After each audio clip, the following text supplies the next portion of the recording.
it's a real pleasure to have you here and a real pleasure to moderate this first session that is supposed to set the scene for the next 2 days of our discussions on INFFs and the different policy reforms and innovative instruments to unlock financing to achieve the SDGs and the development priorities of countries. Well, before starting, I would like to say a couple of, things, or to remind ourselves a couple of things related to integrated national financing frameworks, INFFs. So the first thing is INFFs, as you know, were firstly introduced in the action in the Addis Ababa Action Agenda in 2015, when UN member states committed to finance their development priorities and the SDGs using these integrated national financing frameworks.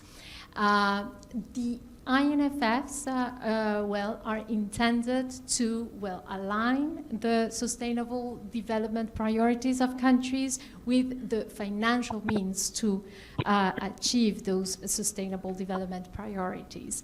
And they intend to do so by, considering all the sources of financing, both private and public, and by also, adopting a comprehensive and coherent approach.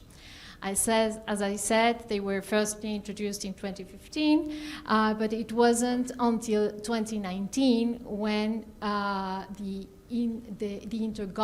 interagency task force on financing for sustainable development, issued global guidance to assist countries to develop their financing frameworks and to come up with financing strategies to reach their development priorities and the SDGs. I would like to stress, something that we used to say very often about INFFs, which is that they are supposed to be country-led and country-owned. And that means that, they are not international standards. They are not something that, countries need to click on to and then to move on. They're basically, an approach to assist countries to finance or to design financing strategies that really take into account their priorities, and they really take into account their own contexts. And in that sense, there is no INFF that looks exactly like another one. There is no financing strategy that looks exactly like another financing strategy. But nonetheless, the challenges countries face are similar. And that is why it's so important to look at the experiences of others facing those challenges. And as Tom was saying, to look at what has worked, and as important, to look at what hasn't worked and to learn from that.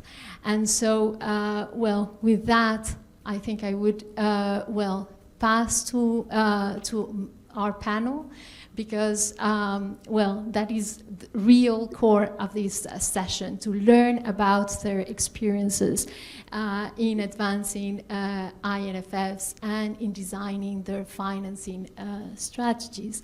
And I will start, with the experience from Maldives. So first, let me introduce our speaker from the Maldives. And please, all of you, forgive me for my mispronunciation of your names. I'm very, very bad at it, but you can help. You can help. So our first speaker is Mr. Ahmed Sadouash. Okay, good, thank you. Well, Ahmed is the head of the national budget and the fiscal policy at the Ministry of Finance of the Maldives, and he leads the budget preparation, budget execution, and macroeconomic forecasting and tax policy works, while assisting in a broad range of other work at the ministry. And Ahmed, with that, I would like to, well, pose you the first question. So the Maldives was the first seat to launch its financing strategy, which is a gender-responsive climate financing strategy. Could you please share with us, well, about the rationale behind the focus on climate and what is the government hoping to achieve with the implementation of the INFF in the Maldives? Thank you. Well, thank you very much. Thank you for having me here. It is a pleasure to be part of this panel and to present our INFF to a very large audience. Very glad to be here. And Maldives, as you know, is a low-lying island nation with, that is vulnerable to climate change and its effects. And these include erosion and coral bleaching, ocean acidification, and all of these effects of climate change is affecting the Maldives in general. And we are also at the forefront of climate change dialogue. So we take pride in leading the dialogue. So if you ask Maldives, if you know Maldives, if you talk about Maldives, climate change is something that is part and parcel with the name of the Maldives. So I think it is apt that when we do an INFF, we associate that with the climate aspect of the financing. And I think that's the area where Maldives can lead in terms of INFF as well. But having said that, Maldives has a lot of development requirements as well. In addition to climate, we have a lot of challenges to overcome. One thing is to provide public services across scattered many islands. So geographically very dispersed. So getting the public service across to many islands is a development challenge by itself. We have a very young population at the moment, but it's going to be aging in 40, 50 years' time. So we have to prepare for that as well. So and so we have to invest in healthcare as well. Because we are a young population now, we have to grow and get rich before we get old. So we have to prioritize growth too. So for growth, we need to invest in infrastructure, critical infrastructure that is necessary for economic growth too. So all of these are very important for a country to thrive. So, but we have a far bigger challenge in addition to all of these. And that is a threat that can undo all of the things that we have talked about or we have done so far well. You know, we can build infrastructures, but it can lose value or it can be lost if the climate change threat is there. So I think climate is a big issue that we need to address. For example, in 2020, during COVID, when the finances were really weak, we had to address the erosion issue for 25 islands, 25 islands in the Maldives. So even when we don't have the finance or the ability to address those, we have no other choice. We had to address that because it was affecting the health facilities, schools, and even houses of common people. So you can see the effect of climate change and how it can bear an effect on public finance too. So it's important that we address that. So we spend about $96 million on climate change mitigation adaptation directly from our national budget. And if you compare this to 2011, this is over 3,000% higher in 2022. And this is consuming a large portion of the domestic resources. So, but having said this, our investment need goes far beyond what is needed in the what we spend right now, what the resources that we have. We require about 800 million to $1.5 billion in adaptation investments if we look at the requirement now. This includes coastal protection, waste management, energy transition, and this will take more than government's effort. So we need to bring private sector as well as international partners to the fore too. So we need that coordination too. So these are the reasons why we need an INFF to bring coordination from the private sector, international donors. Just like it was mentioned in the opening session, we have to bring everybody to the table and to identify the investment that is necessary for the climate investments and how we can mobilize finance. In addition to international partners or external help, we have to even find our own sources, redefine, reallocate money across the government too. So we have to find all of these together, and these are the reasons why we did an INFF.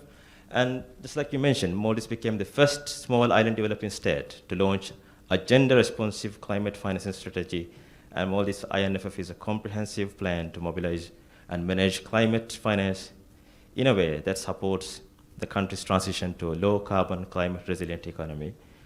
And can we move? Oh, right. I thought.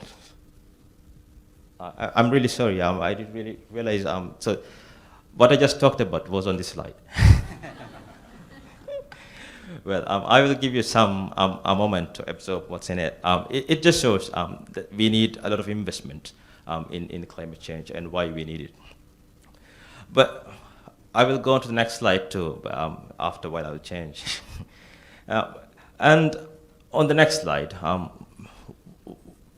what I basically mentioned is the content of our INFF and how we developed it. INFF assessment and diagnostics identified challenges and opportunities across all types of financial sources through consultation with multiple stakeholders. So we found three major challenges for us, and we wanted to change that, the challenge into an opportunity. So the challenges are, so we are very dependent on fossil fuel. Although we have abundance of sunshine, solar power, investments are largely in traditional forms of power generation. And this has been the starting point. But it's important that we change that into sustainable sources. But having said that, even with the fossil fuel, we provide a lot of subsidies to the public too. And this is important in terms of poverty aspects. So if we just increase electricity prices, it will affect the poverty. So there are social multiple intertwined goals that we have to achieve. But at the same time, the bare thing is that we are dependent on fossil fuel. And we also have a negative impact. We are facing the negative impacts of climate change. So erosion and coral bleaching, all of this is affecting the Maldives. And this can affect the tourism in the Maldives as well. So that can, in turn, reduce the revenue to this loss of revenue in tourism potential is also a reality that we face. And because we are a developing country, we invest in a lot of other things as well, and we are unable to adequately invest in climate change. So the investments are also lacking. So these are the main three problems that we identified. And we wanted to change this to an opportunity. And for this, as you can see on the slide, the first thing is to better align financing flows towards a sustainable agenda. So how we can bring more finances towards achieving SDGs and sustainable growth. And the second one is mainstreaming sustainability into risk management and transparency.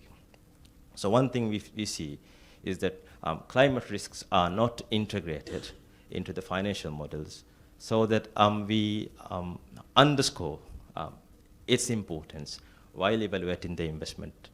So I think bringing that can also improve the sustainability. So that's why this is identified.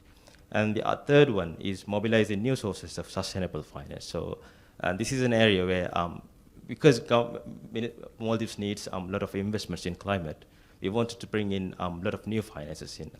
The investment need is huge there. So we identified three pillars, 16 objectives, and 127 actions, and these include all of the usual suspects in there, SDG, climate budgeting, ESG frameworks, green procurement, carbon pricing, emission trading systems, all of these are there. And we also did, so you can see that from the title, it was gender responsive. So why gender responsive? We see that the effects of climate change is much hardly felt for vulnerable groups, women, children, and so forth. The example that I mentioned, the erosion, when it reaches the common house, it is occupied by the children and the women. The husband would be most likely be working at the resort.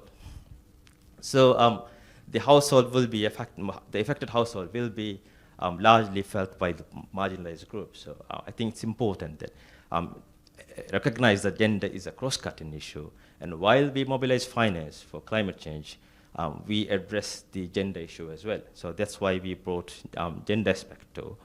And I will move on to the last slide. Yes, and Ahmed, I'm sorry to, well... Can I just briefly go ahead? Yeah, please, if you can wrap up. Yeah. So this is about the governance framework.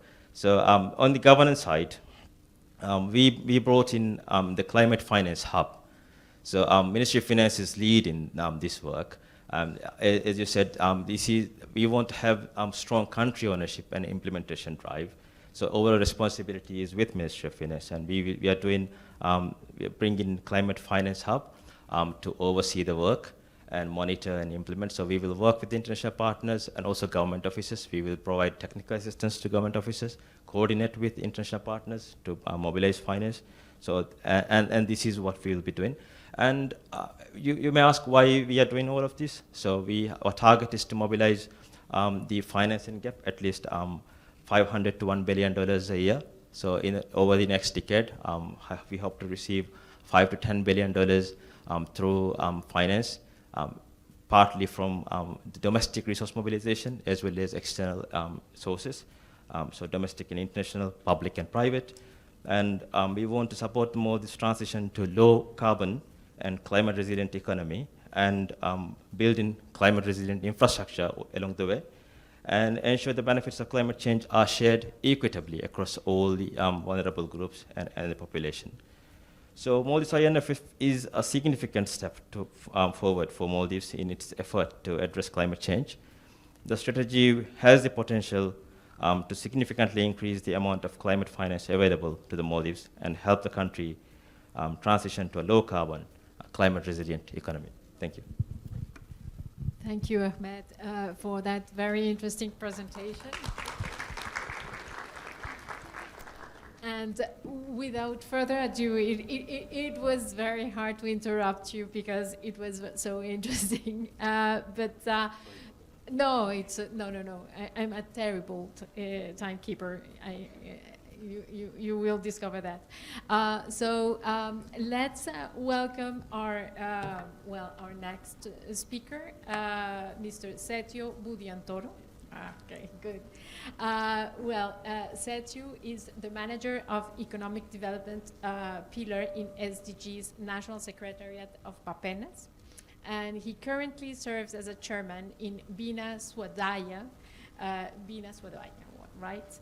Our question well, for our colleague from Indonesia is, well, Indonesia is using the INFF approach to shape the establishment of its SDG financing hub.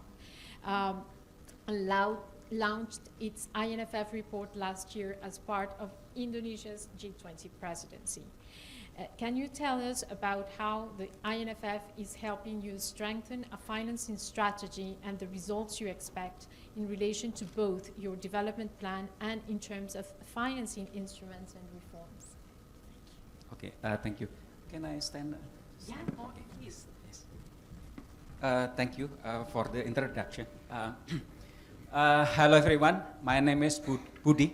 You can call me Budi, still Budiantoro, but easier to call me Budi. So I would like to share about the experience of Indonesia in implementation INFF. Yes. So as all of us, I think, we have development objectives, of course. In Indonesia, we have SDGs roadmap related to the SDGs. And then we have also medium-term development planning and also long-term development planning. And all of us, I think, quite understand that now is really challenging because of COVID. The pandemic already disrupted our development. As we understand that there are a lot of challenges related to poverty, inequality, health condition, and also unemployment. So that is the challenge that we have. And then on the other hand, and that is the other hand, on the other hand, we also have a challenge related to the revenue. As we understand that because of pandemic, and also we understand that the economic recovery is still slow, and that has a challenge of revenue. So the taxation is really challenging now, as we know that the economic recovery is still not as well as we expected. And then, so this is the challenge. We have a double squeeze challenge. So from the problem is bigger, the challenge is bigger, and then the revenue is quite limited. And then that is why this is very important. This is much important, the INFF. Because as we understand that actually, of course, we have public finance, but there are a lot of resources also, from commercial finance, for impact financing, from philanthropy, from angel investor, crowdfunding, and everything. So that is why INFF is much more relevant. And we understand that a lot of resources quite scattered, and then that is why this is very important, how we synergize all of the financing to address our development objective. That is, I think that is the strategic things that we are developing now. And we are supported by the UNDP. Thank you, Pak Didi, for the INFF facility in Indonesia for making this is real. And like the moderator said, Natalia, that we launched INFF report in G20 meeting at that time in Bali. Then I would like to share about, would you please for the next slide? So I would like to share the resources. This is the initiatives that we have, the resources that actually Indonesia experiences. So you can see in here related to public finance. You can find in here there is integrated planning and budgeting, and also we have also SDGs budget dynamic tagging. So we have thousands of tagging of SDGs to achieve all of the indicators of 269 indicators in Indonesia. And then we have also climate budget tagging, and we have also gender responsive planning and budgeting, and this is quite long. And then related public-private finance, we have green sukuk, like Christoph said. Actually, green sukuk in Indonesia is we are the pioneer in the world, and actually last year is the biggest, $1.5 million issuing of green sukuk. And then also we have green bond. And then related to SDGs bond, this is the work especially Pak Denny from Ministry of Finance. We are working really hard related to this in SDGs bond, and this is the first time in Asia. And we have blended finance and many things.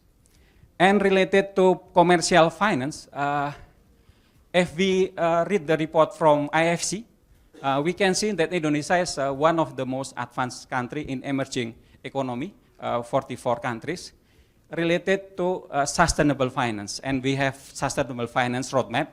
So it's showing related to institutional finance that they must follow sustainable finance, and also for public listed company especially. And then related to green taxonomy. So this is interesting because all of the financial institutions, they should consider this taxonomy, this classification of green, how they provide loan to many institutions. And then we have also fintech, of course. Indonesia is in ASEAN especially. Half of what is that? Unicorn is in Indonesia. And then crowdfunding and everything. And then also for other private finance, we have also a master plan of Islamic finance. So how Islamic finance, they are also supporting development. We have SDGs fikih, zakat, we call it as fikih zakat on SDGs. How faith-based financing from Islamic finance, they support SDGs. We have also SDGs fikih also.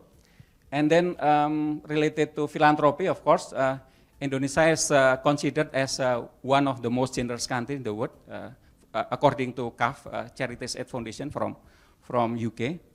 And then that is the idea, how these many initiatives integrated, coordinated, orchestrated to support SDGs, to support development. That is the idea.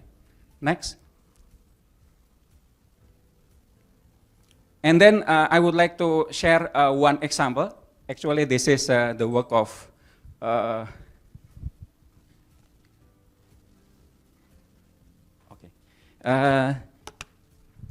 who really worked this very hard is Pak Denny, actually, from Ministry of Finance.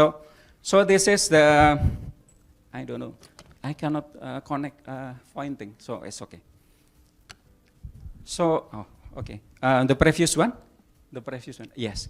So you can see in here that SDGs bond, 500 million euro in 2021. This is for the global market. And then in 2022, much more in domestic market. So for the domestic market, of course, not only just we thinking about finance to get finance, but also how we bring awareness to the citizens.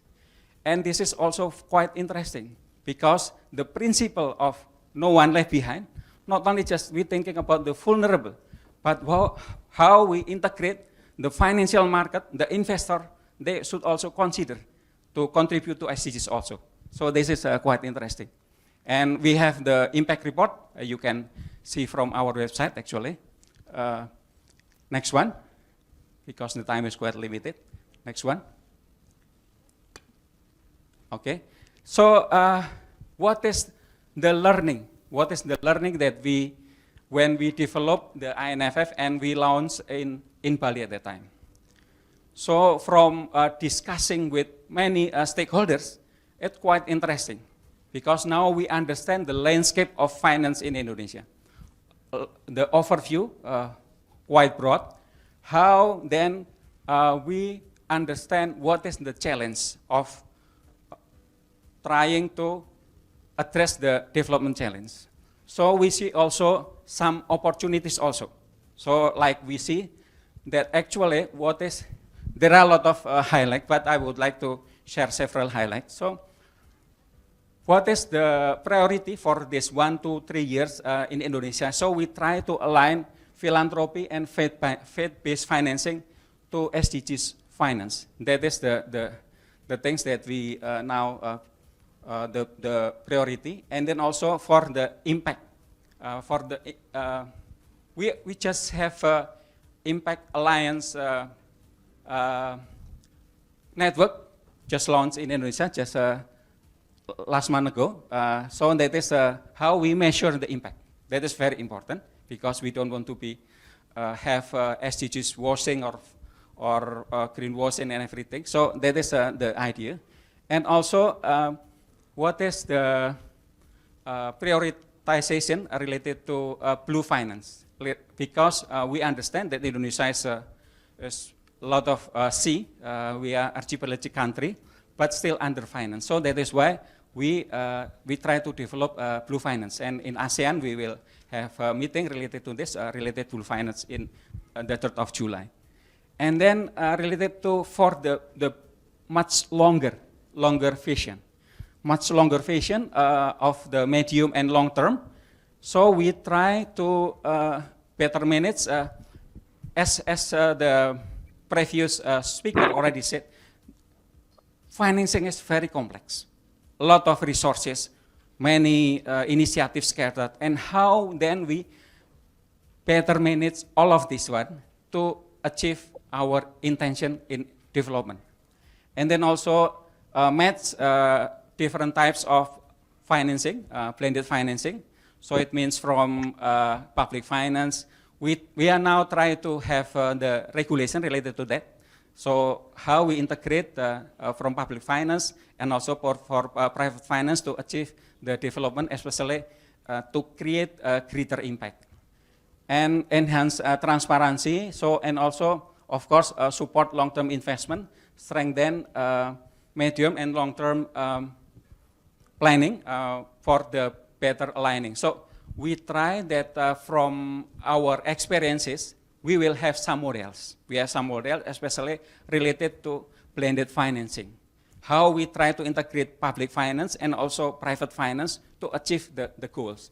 So after that, we try to make it bigger and to become our common culture in Indonesia. So that is the idea. Thank you. Thank you very much. Thank you very much, Budi, for sharing that very interesting experience. And now I would like to, go to our next speaker. Mr. Tuguldur Galbadra. Yeah. Okay.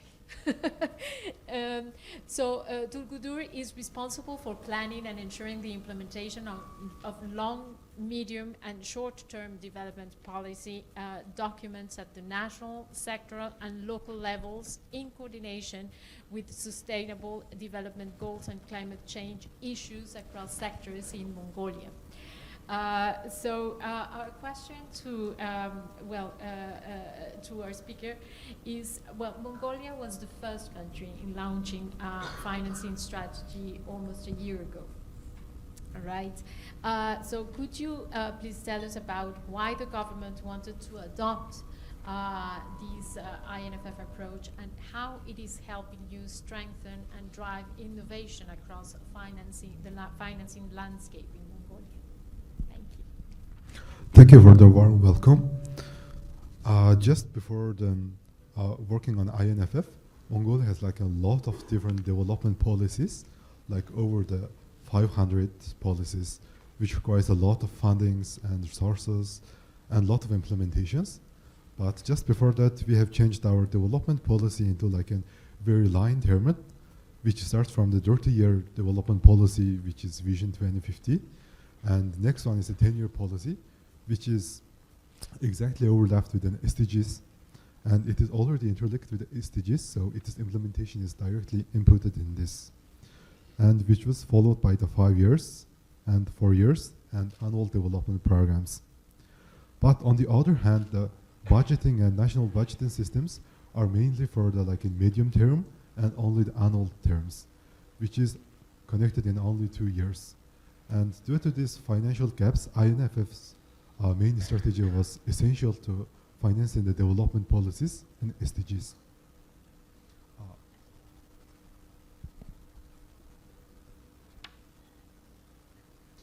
Can you go to the first slide, please? Yeah, thank you. And in order to implement the total SDGs, we need an additional of the 44.2 billion dollars, which is almost like a quarter of our national GDP. And in order to fund all these additional fundings, INFF's role is very essential and needed to implementations. And in order to making an INFF, we are interlinking this to our 5-year development policy, which is a 5-year guideline for the Mongolian development. And due to this, we have already made the 3 proposals, like public investment programs, medium-term financial fiscal framework, and debt management strategies. Even though they are working all great, we are needing of additional strategies like private sector investment policy strategy, medium-term budgeting framework, and sustainable financial policy, and a lot of different policies which is suggested by INFFs, which you can see probably in my behind back. And can you go to the next slide, please?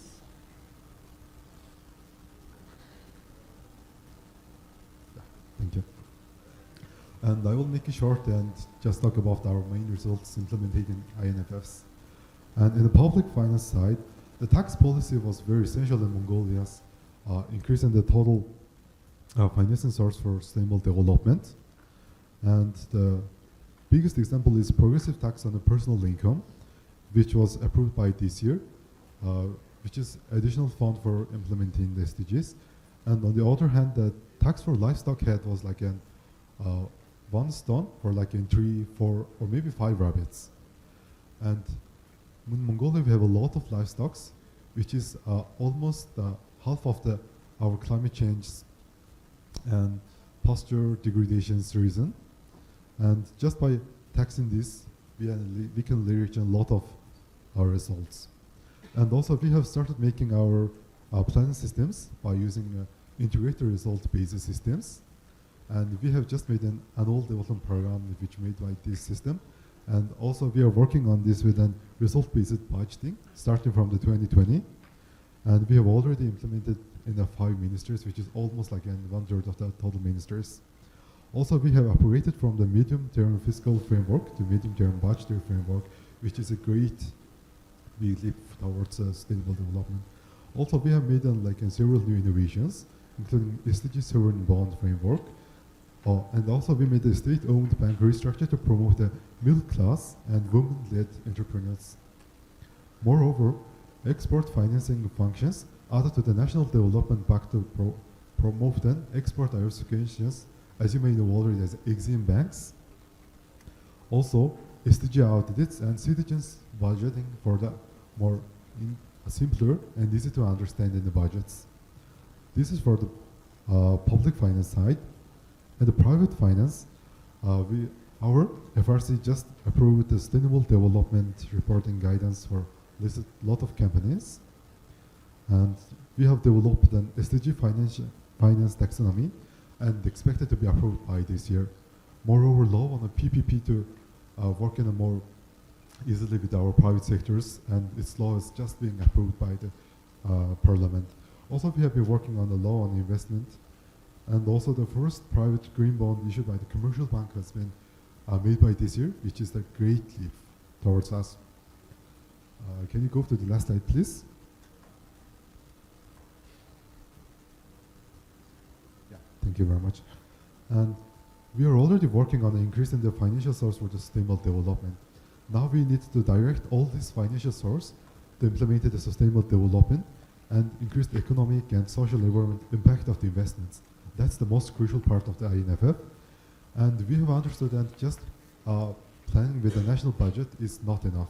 So we need to work more cooperatively with the private sector, capital markets, FDI, donations, and budgets to implement the SDGs in a more comprehensible way. And thank you for paying attention, please.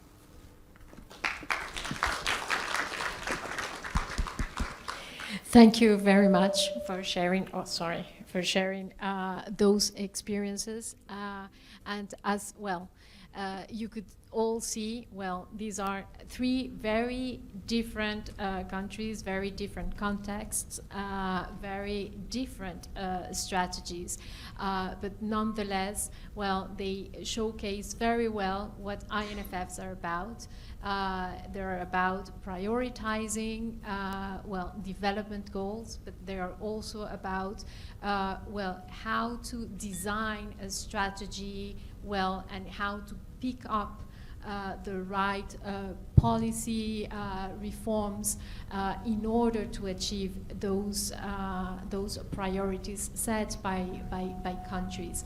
And so this was really a very good illustration of what this is about. Illustration from three countries that have advanced a lot on INFFs, and they have advanced a lot, well, on these policy reforms. And with that, I would like to pass to my colleague Tim from UNDP, who will, well, talk us about the experiences in the region, other experiences in the region, and in other regions of the world on INFFs. And so with that, Tim, please. Thank you, Natalia, and thank you, colleagues. I think it's really exciting to hear the experiences from three countries that are advancing and using the INFF to build a more sustainable financing architecture within the local context. I wanted to just close out the first panel by taking a step back and talking a bit about the trends across the region, both in terms of where we are. I think probably this is familiar to us all, but halfway through the SDG timeline, the region as a whole is not on track to achieve the SDGs. Although there's encouraging progress in certain areas, in certain contexts, as a whole, in only 5 SDGs is the region even halfway towards where you would expect it to be halfway through the SDG timeline. And in many areas, progress is slower than that, or even regressing, particularly in climate. Although NDC ambitions have been high and have been growing, there's a long way to go.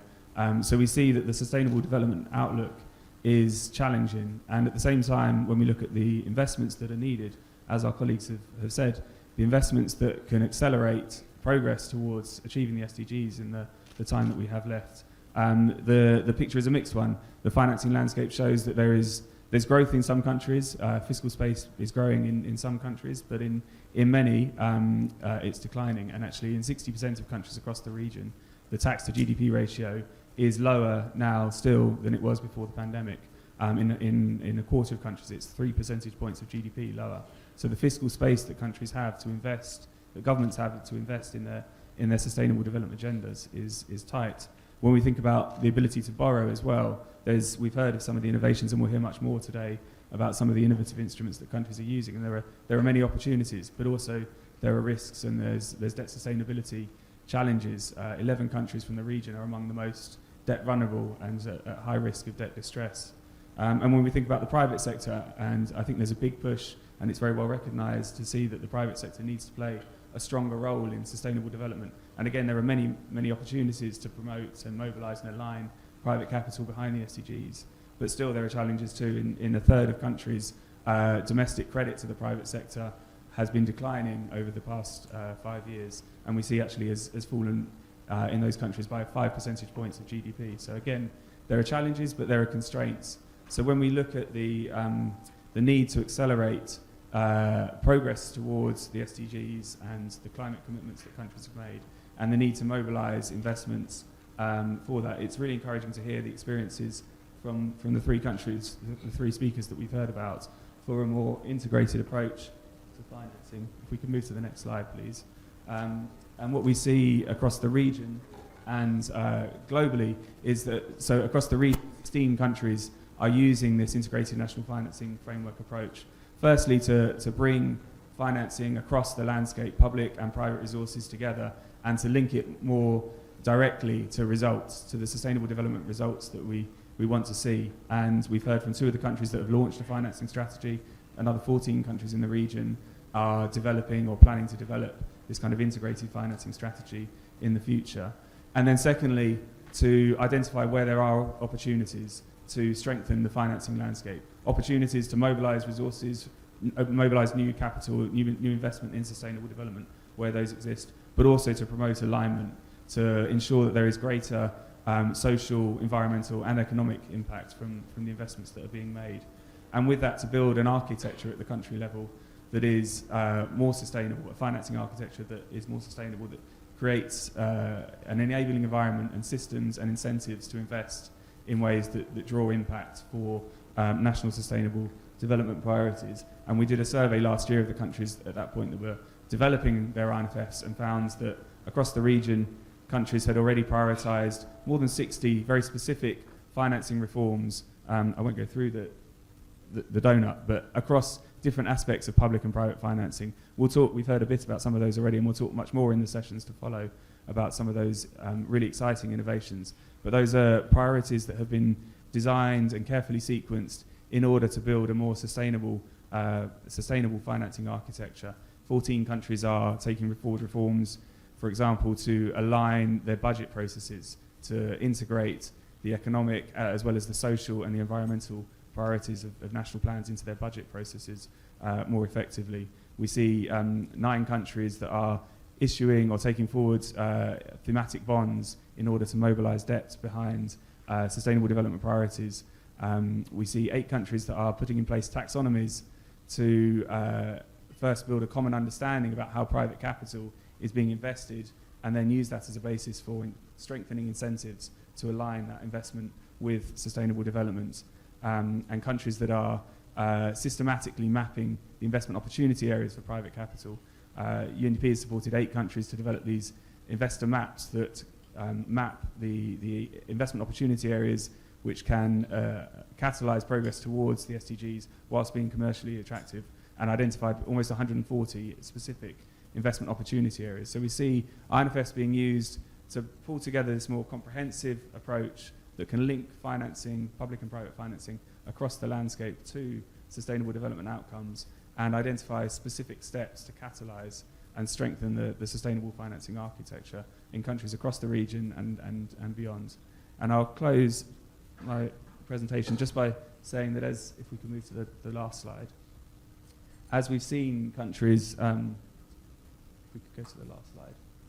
There we are. As we've seen countries start to articulate these more integrated approaches to financing for sustainable development and take forward reforms in sustainable financing, I think we're also seeing the international community respond. And so a couple of key milestones that we've seen recently, the UN Secretary General in February launched the SDG stimulus as a rallying call to scale up the investment in the SDGs, to reform the financing architecture so that it is aligned to the investments that we need for the SDGs. And it identified INFFs as a key policy tool for countries to articulate their financing priorities and for the international community to land its support at the country level behind the investments that countries are prioritising. Colleagues in the opening panel mentioned the G20, and G20 leaders in 2021 endorsed a framework of support for country-led INFFs and the financing priorities that countries are articulating through them. And that was the catalyst behind the INFF Facility, which we launched last year, which brings together UNDP, UNDESA, UNICEF and the OECD, with the EU, Italy, Sweden and Spain most recently, as a platform to broker demand and supply of technical assistance in response to the demands that countries have for support, to catalyse a more coherent support from among international partners that can align to the priorities that countries are articulating, and to provide a platform for dialogue just like this one, where we can share our experiences and learn from one another and build a more collaborative approach towards financing for sustainable development. So I'll stop there and pass back to you, Natalia. Thank you.